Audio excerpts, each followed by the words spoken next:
Okay, so before we start talking about the molecules that we're going to need to know in order to understand cellular processes, we're going to start out by talking about carbon.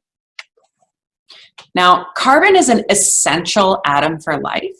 It's going to be the key component of our biological macromolecules. So those are our proteins, carbohydrates, lipids, and nucleic acids. Now, carbon is unique for a couple of reasons. The first is that carbon can form 4 covalent bonds with 4 different atoms, which is going to let it form the basis of our larger macromolecules. So it can act as the backbone for larger molecules because we can have a carbon in the center. We could have another carbon to one side, another carbon to the other side.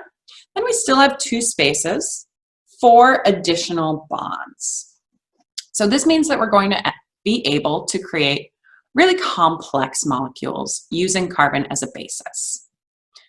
So the reason that carbon can do this is that it has 4 electrons in the outer shell, but it needs 4 more to reach the octet, so the 8 electrons in that shell that it's going to need in order to be fully stable. So I want you to take a note here. Carbon has the atomic number 6. So it has 6 protons and 6 electrons. Now we're going to look at an example of 4 covalent bonds formed by carbon. So this isn't a large macromolecule. This is really the simplest carbon-centered molecule that we can have, but it's good for understanding this concept of the 4 bonds. So we have our atomic number 6, which means we have 6 carbon electrons. 2 go in the first shell, so that's full after 2, because that's a special rule for the first shell.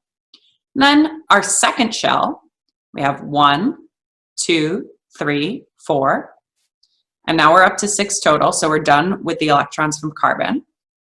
But this second shell needs 8 electrons to be complete. So it's going to have to get those by sharing with another atom. Hydrogen has only 1 electron ever. So hydrogen is just trying to complete this first shell, which can hold 2 electrons.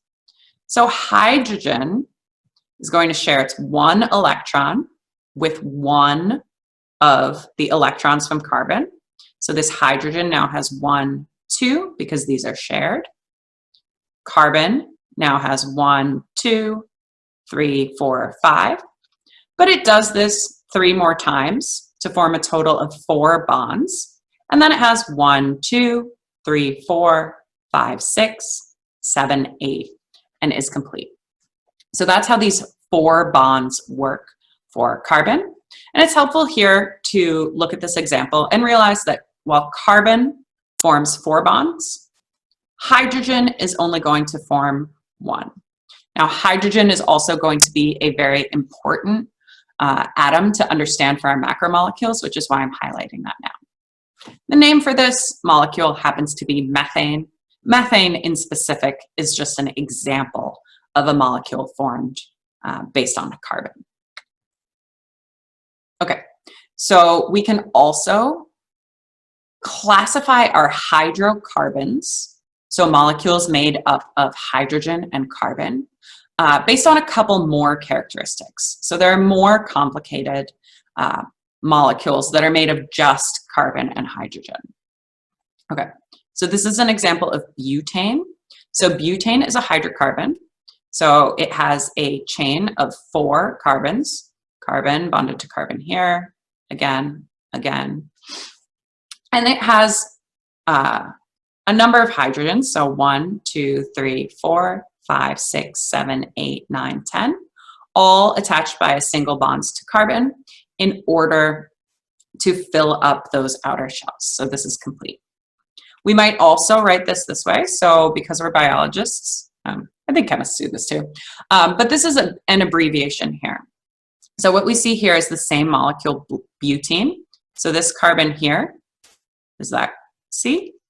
This carbon here is that C. These points actually represent these other two carbons. So anytime you see a line drawing like this and you just see a point, we assume that there is a carbon there. And you'll note we also don't see these hydrogens drawn out. Whenever you see a molecule drawn out like this, we assume, in the absence of any other information, that all those additional bonds on the carbon are filled with hydrogen. We do that because that's the most simple option. So if we have anything more complicated, more rare than that, it'll be written in. Okay, so butane is an example of an aliphatic hydrocarbon. And an aliphatic hydrocarbon is one where we have single bonds between carbons in a chain with a bunch of hydrogens coming off. Okay, so that's an aliphatic hydrocarbon. Hydrocarbons can also form in rings. So these rings are going to have 5 or 6 points. So here we see 1, 2, 3, 4, 5. Here we see 6. All of these also have 6. And simple rings that only have single bonds, just like those single bonds in our chains, are also going to be considered aliphatic hydrocarbons. But we also have a very special type of ring that we call an aromatic hydrocarbon. Now, in an aromatic hydrocarbon, we're going to see double bonds between our carbons. Every other bond in the ring will be a double bond. And so that's what defines an aromatic hydrocarbon, those double bonds. Now, at this point, let's check ourselves and make sure we can identify aliphatic versus aromatic hydrocarbons. Great. Another concept to be aware of as we go into our molecules is that we can have geometric isomers. So geometric isomers, geometric like geometry, isomer, we'll see later that this prefix iso means same. What an isomer is that when we write out a chemical formula, so if we were to write out our chemical formula for butene, we'd have 1, 2, 3, 4 carbons. So it'd be C4. And then how many hydrogens? 1, 2, 3, 4, 5, 6, 7, 8. So we'd have C4H8. If you were given that chemical formula, you would not know the exact shape of the molecule because there are multiple ways that we can arrange it. So in a geometric isomer, what we're saying is that these are 2 different ways we can arrange the molecule. So here we have a cis and trans isomer of butene. So cis means same.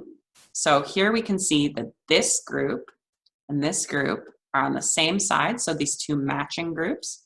Here we have hydrogens on the opposite side, on the same side as each other. But we can also have a trans form of this molecule where our hydrogens are on opposite sides of this double bond.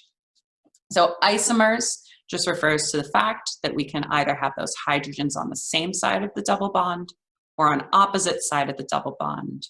Refers to the fact that we can have 2 different shapes for this molecule with the same chemical formula. Now, another thing that we're going to learn about as we go into our macromolecules is something called a functional group. So when we're thinking about our atoms, there are certain common arrangements of atoms that we're going to see occurring multiple times in different types of molecules. Now, a given arrangement of atoms is always going to have the same chemical properties. So it's helpful, honestly, to memorize and learn to recognize these common functional groups. It's going to help us predict the physical and chemical properties of larger macromolecules. For this course, we want to be able to recognize and draw hydroxyl groups, amino groups, carboxyl groups, and be able to recognize that phosphate groups are another example of a functional group. Now we're going to go through an activity that has us predict the properties that each of these functional groups are going to have. In the future, as you're learning this material, it may be helpful to look at a table, something like this one. Here's a list of functional groups in organic chemistry. You can see that there are a lot of them. Here we highlight the alcohol group. That's the same thing as hydroxyl. The other groups that you'll need to know are also in other tables. Okay, so let's get working on our chemistry assignment.